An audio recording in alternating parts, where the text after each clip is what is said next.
عزازیل نامی ایک جن تھا جو ایک تو جن ہونے کی نسبت سے فرشتوں سے کچھ نہ کچھ مماثلت تھی، قرب تھا، دوسرے یہ علم میں، زہد میں، عبادت میں اتنا اونچا تھا، اتنا اونچا تھا، اتنا اونچا تھا کہ یہ ملائکہ ہی کے صف میں شامل ہو گیا۔ اس نے علم بغاوت بلند کر دیا۔ جب حکم دیا گیا کہ سجدہ کرو آدم کو، اب یہ دیکھیے کس قدر یہ اہم مضمون ہے، اور آپ سوچ رہے ہیں یہ باتیں آج پہلی مرتبہ ہمیں اس طرح سنائی جا رہی ہیں، یہ باتیں تو علم میں آتی نہیں ہمارے۔ وجہ کیا ہے؟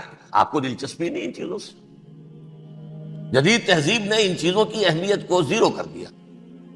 قرآن میں اہمیت کا کیا عالم ہے؟ 7 جگہ یہ مضمون قرآن میں آیا ہے۔ یہ فرشتوں کو ہم نے حکم دیا سجدہ کرو آدم کو، سب نے سجدہ کیا۔ فسجد الملائکۃ کلھم اجمعون، سارے کے سارے، کل کے کل، سب نے مل کر سجدہ کیا آدم کو، اللہ کے حکم سے فوراً تعمیل کر دی، الا ابلیس ابا واستکبر وکان من الکافرین۔ ابلیس نے نہیں کیا، انکار کیا، استکبار کیا، گھمنڈ کیا۔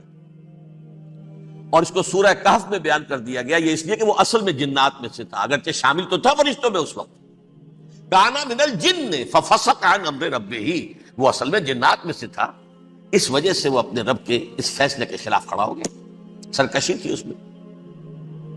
یہ معاملہ اتنا اہم ہے، اب آپ سمجھیے کہ 7 مرتبہ سورہ بقرہ، سورہ اعراف، سورہ حجر، سورہ بنی اسرائیل، سورہ کہف، سورہ طٰہٰ، سورہ صاد، 6 مکی صورتوں میں ذکر ہے یہ، اور ایک مدنی صورت سورہ بقرہ۔ ان میں سے اکثر مقامات پر پھر جب اللہ نے کہا کہ اچھا تم نے یہ سرکشی کی ہے اور ہمارے حکم کی خلاف ورزی کی ہے تو یہاں سے نکل جاؤ، دفع ہو جاؤ، تم مردود ہو، مردود، ملعون، ان علیک لعنتی الی یوم الدین، اب تجھ پر لعنت رہے گی میری قیامت کے دن۔ اس نے کہا اچھا پروردگار پھر مجھے ذرا مہلت دے دے، رب فانظرنی الی یوم یبعثون، قیامت تک میری زندگی طویل کر دے۔ فذهب فإنک من المنظرین، کہہ دیا اچھا جاؤ، تمہاری یہ درخواست بھی ہم نے قبول کی۔ اس نے کہا پروردگار اب میں اس آدم کو بھی گمراہ کر کے چھوڑوں گا اور آدم کی نسل کو تباہ کر کے چھوڑوں گا۔ انتہائی شدید چیلنج کے انداز میں یہ قرآن مجید میں 4-5 مرتبہ مضمون ہے۔ میں نے صرف 2 جگہ سے آپ کو اس وقت کوٹ کر کے سنایا تھا۔ سورہ اعراف میں اللہ تعالیٰ فرماتے ہیں قال، اس پر ابلیس نے کہا فبما اغویتنی، تو اے رب جو تو نے مجھے گمراہ کیا ہے، مجھے ذلیل کر دیا، مجھ پر فوقیت دے دی اس کو، انا خیر منہ، میں اس سے بہتر ہوں، خلقتنی من نار وخلقتہ من طین، بنایا تو نے مجھے آگ سے اور اس کو بنایا مٹی سے، پھر مجھ سے مطالبہ کہ میں سجدہ کروں، اور میں نے سجدہ نہیں کیا تو اب تو نے مجھے ملعون قرار دے دیا۔ قال فبما اغویتنی لأقعدن لهم صراطک المستقیم، اب میں یہ نسل آدم کے لیے، اس کو برباد کرنے کے لیے تیری سیدھی راہ کے اوپر گھات میں بیٹھوں گا، سیدھے راستے پر چلنے نہیں دوں گا۔ ثم لآتینہم من بین ایدیہم، پھر میں ان پر حملہ آور ہوں گا، ان کے سامنے سے بھی، ومن خلفہم، ان کے پیچھے سے بھی، وعن ایمانہم، ان کے داہنی جانب سے بھی، وعن شمائلہم، اور ان کے بائیں جانب سے بھی، ولا تجد اکثرہم شاکرین، اور تو دیکھے گا کہ ان کی اکثریت تیری شکر گزار بندوں پر مشتمل نہیں ہوگی۔ یہ چیلنج تھا، اور ایک چھوٹا سا چیلنج جو سورہ صاد میں آیا ہے، اور یہاں تو اس نے اللہ کے جلال کی قسم کھا کر کہا قال فبعزتک لأغوینہم اجمعین، اے رب تیری عزت، تیرے جلال کی قسم ہے میں ان سب کو گمراہ کر کے چھوڑوں گا، الا عبادک منہم المخلصین، سوائے ان میں سے وہ کچھ لوگ جنہیں تو خالص اپنا بندہ بنا لے، جنہیں تو اپنا بندہ بنا لے، مخلص، مخلص نہیں، مخلص یہ مفعول ہے، فاعل نہیں ہے، جسے تو بنا لے۔ بعض لوگوں کو اللہ چن لیتا ہے، هو اجتباکم، تمہیں چن لیا ہے، استفاء، اجتباء، بس وہ بچیں گے جن کو تو اپنی خاص امان میں لے لے گا، باقی میں سب کو گمراہ کر کے چھوڑوں۔ یہ ہے اصل دنیا میں نوع انسانی کا ابدی دشمن، ازلی سے ابدی تک۔ اور اس میں نوٹ کیجئے کہ اس کی اصل بنیاد کیا ہوئی؟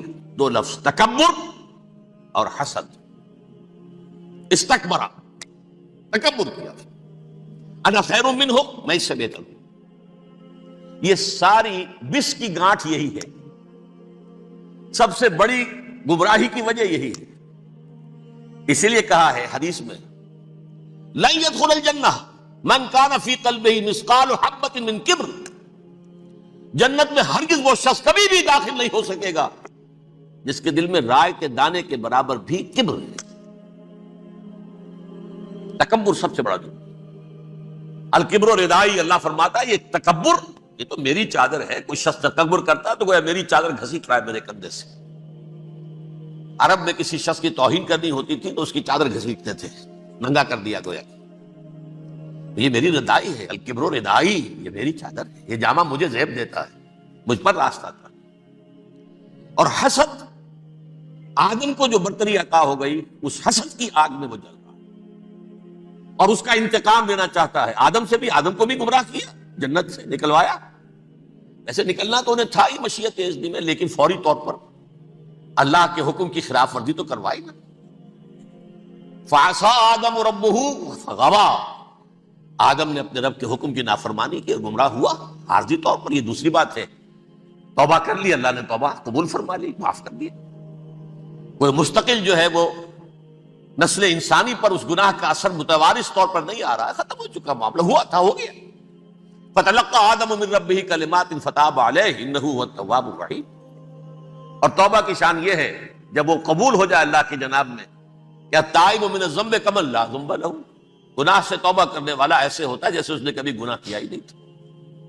لیکن بہرحال وہ گناہ کرنے میں کامیاب ہو گیا، حضرت آدم اور حوا کو بھی. اور نوع انسانی کی عظیم اکثریت، عظیم اکثریت، عظیم اکثریت اس کے داؤ میں آئی ہوئی ہے نہیں. کتنے ہیں وہ عباد اللہ المخلصین، الا عبادک منہم المخلصین، کتنے جو واقعتاً خالصتاً اللہ کے بندے بن گئے، جنہیں اللہ نے اپنا بنا لیا، اپنا قرار دے دیا. اب اس کے ساتھ نوٹ کیجئے، اس ابلیس کے ساتھ ایک فوج بھی ہے جسے قرآن مجید میں کہا گیا ہے یہ اس کی پارٹی ہے، حزب الشیطان. یہ اکیلا نہیں ہے. ایک تو وہ عزازیل ہے، اس کی طویل ترین عمر اللہ نے دے دی، وہ تو قیامت تک رہے گا.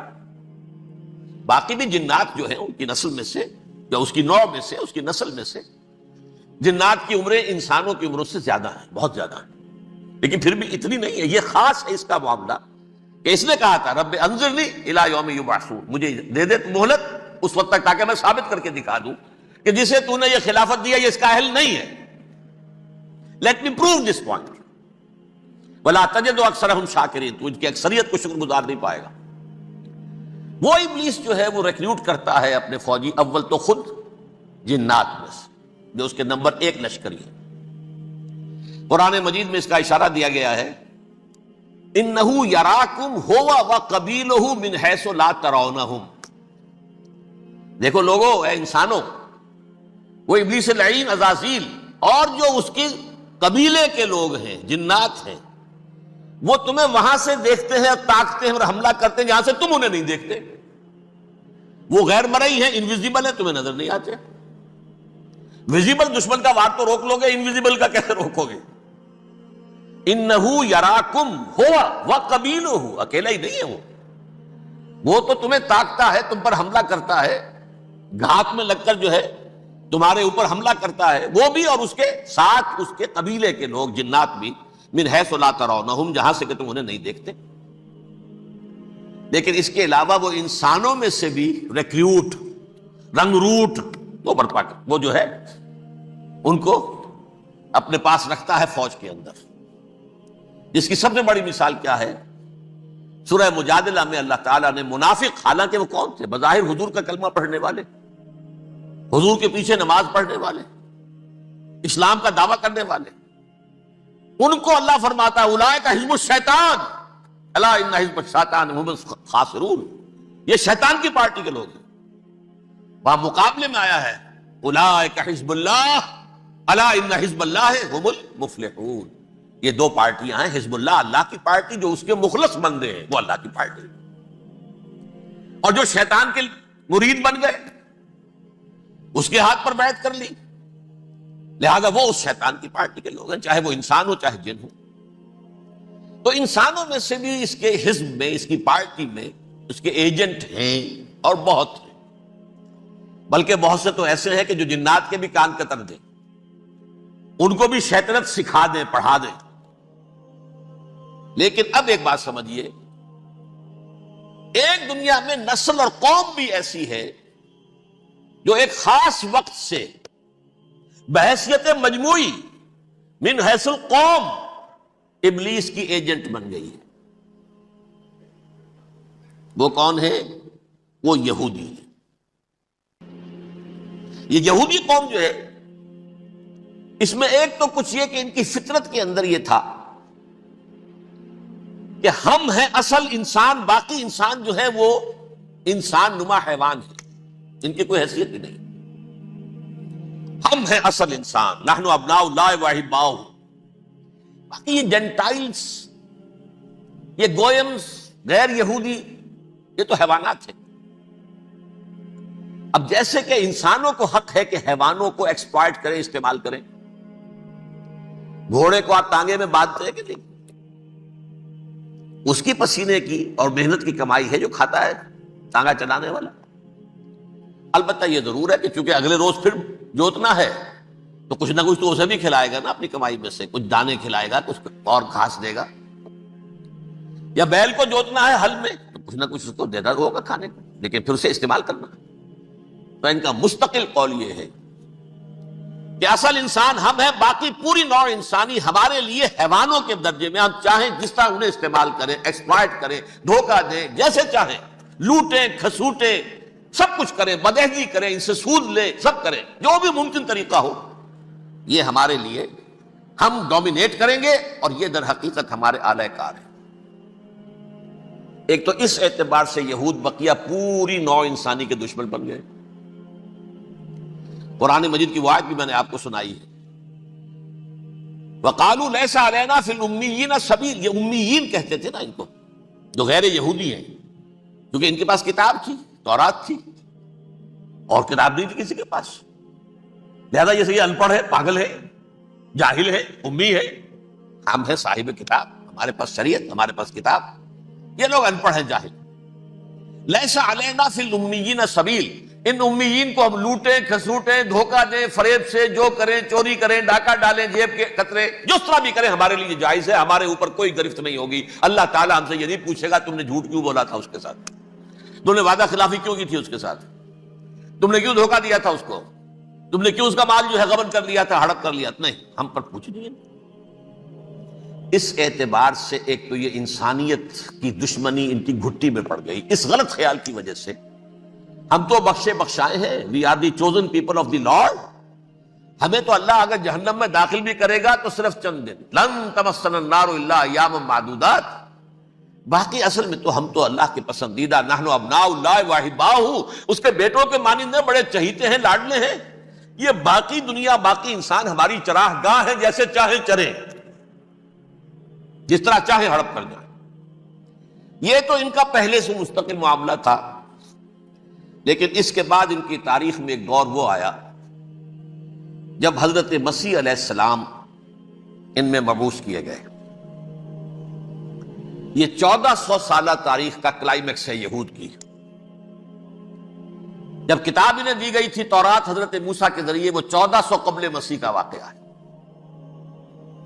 اس وقت سے لے کر اللہ کا وہ فضل ان پر ہوا، وہ فضل ان پر ہوا کہ کوئی ایک لمحہ ایسا نہیں آیا 1400 برس میں کہ ان کے ہاں کوئی نہ کوئی نبی موجود نہ۔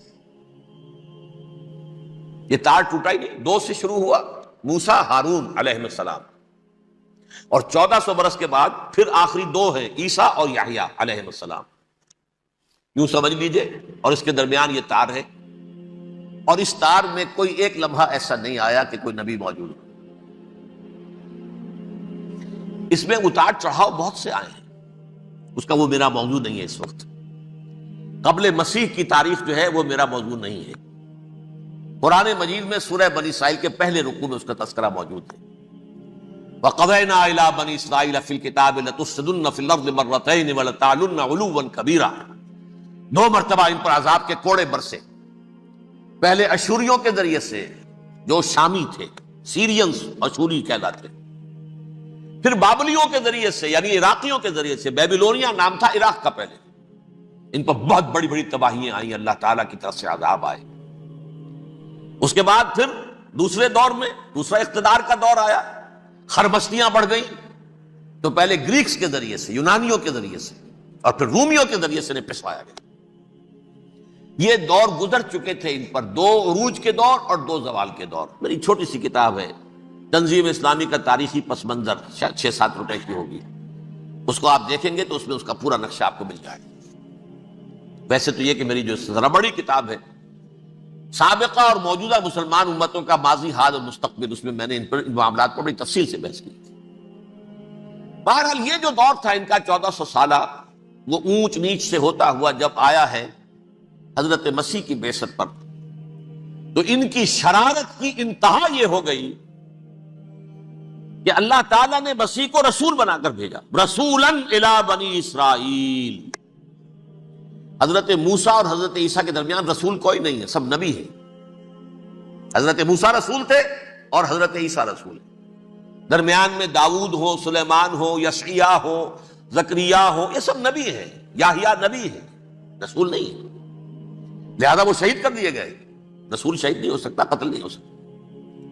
لیکن عیسیٰ اور موسیٰ کے درمیان 1400 برس ان کے جو ہیں، اس کا کلائمیکس ہے حضرت مسیح علیہ السلام کی بعثت، اور حضرت مسیح علیہ السلام کو جسے اللہ نے اپنی روح قرار دیا، روح منہ، کلمتہ القاہا الی مریم، اللہ کا کلمہ، عظیم ترین معجزات۔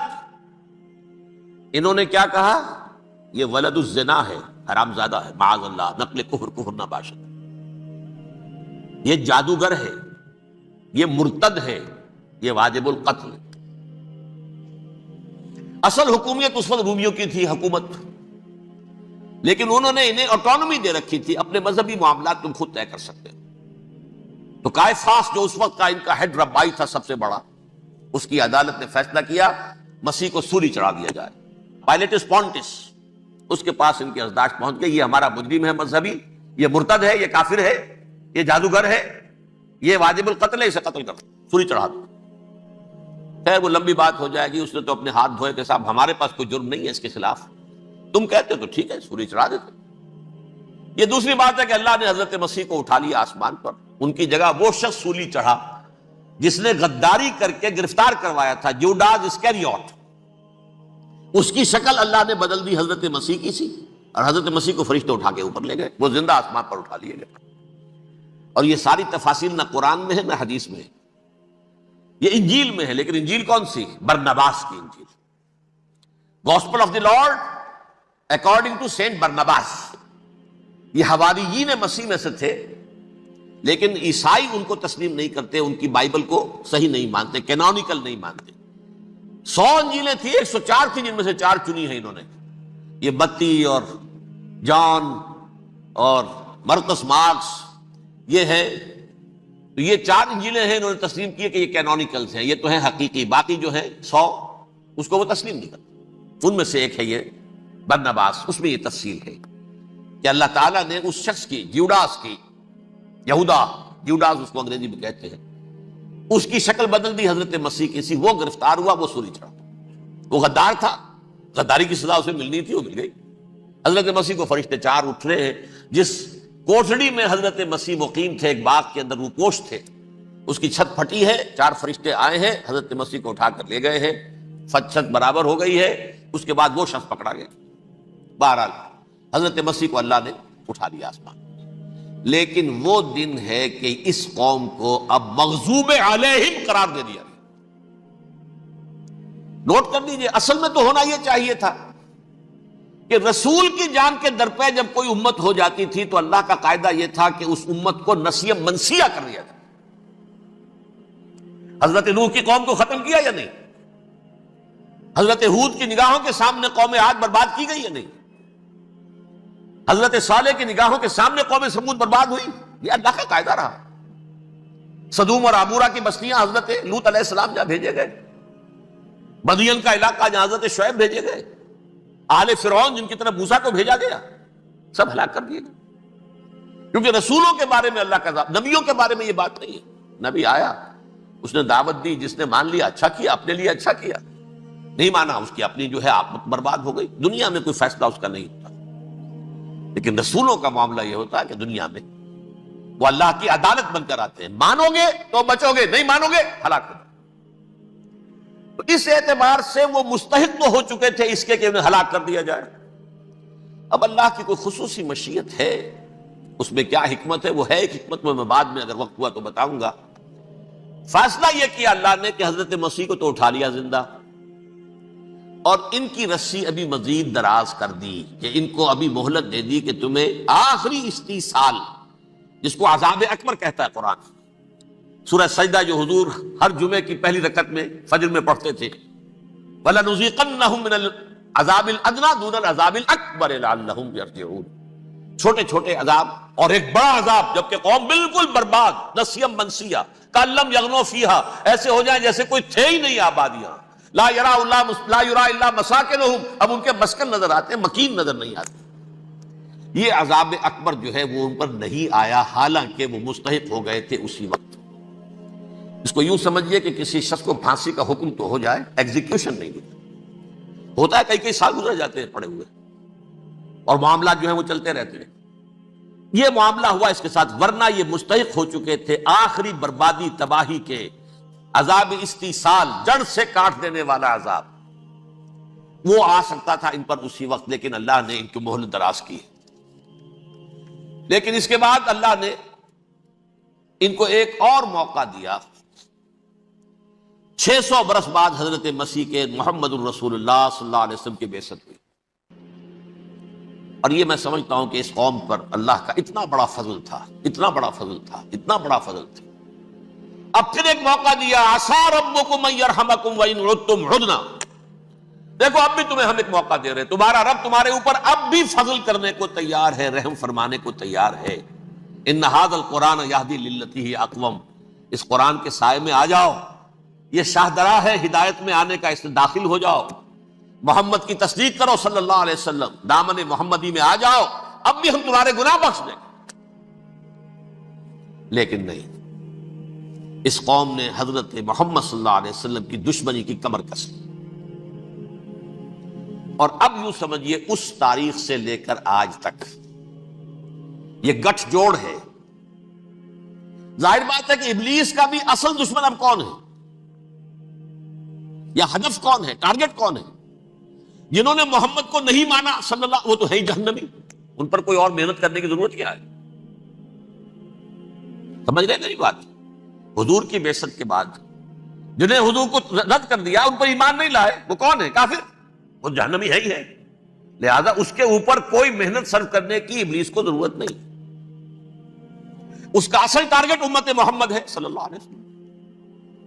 وہ ساری نوع انسانی کی دشمنی اب آ کر مرکوز ہو گئی ہے امت محمد صلی اللہ علیہ وسلم کی دشمنی پر۔ اور اسی طرح یہود کا معاملہ، اگرچہ ویسے پوری نوع انسانی کے دشمن ہیں، انہیں حیوان سمجھتے، ان کی جان مال اپنے لیے مباح سمجھتے ہیں، جس طرح چاہے لوٹے کھسوٹے کھائے پیے ہی نہیں، لیکن اب ان کی بھی دشمنی کا سب سے بڑا مرکز امت محمد۔ کیوں؟ وہی تکبر اور حسد، وہی بیماریاں۔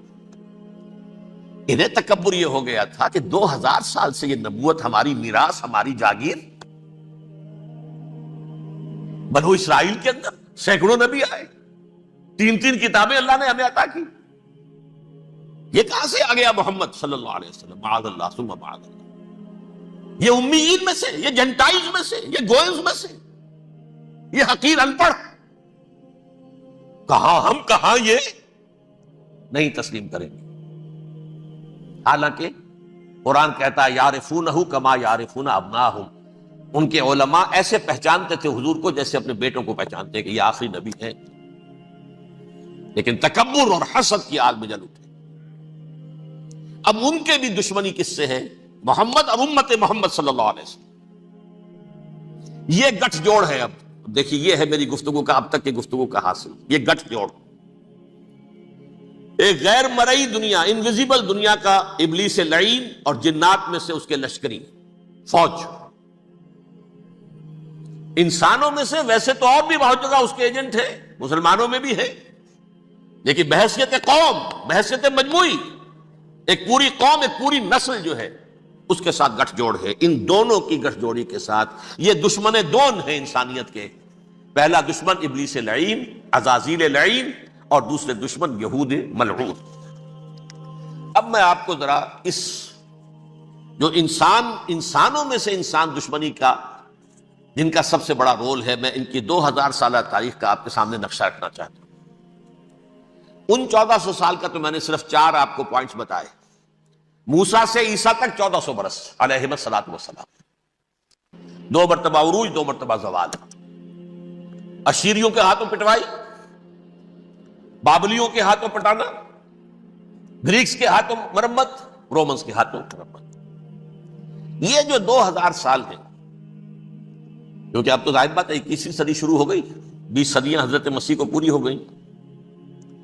پہلی بات نوٹ کیجئے، حضرت مسیح کی پیدائش ہے سن 1 قبل مسیح۔ یہ نقطہ آپ نے کبھی سنا ہے یا نہیں؟ جب ملینیم کا سلسلہ شروع ہوا تھا پچھلے سال، تو میں نے بیان کر دیا تھا کہ ایک عجیب حساب کے اندر انہوں نے غلطی کی ہوئی ہے۔ حضرت مسیح کی پیدائش ہوئی 25 دسمبر کو، سن انہوں نے شروع کر دیا، اس کے بعد جنوری آئی تو پہلا سال شروع ہو گیا۔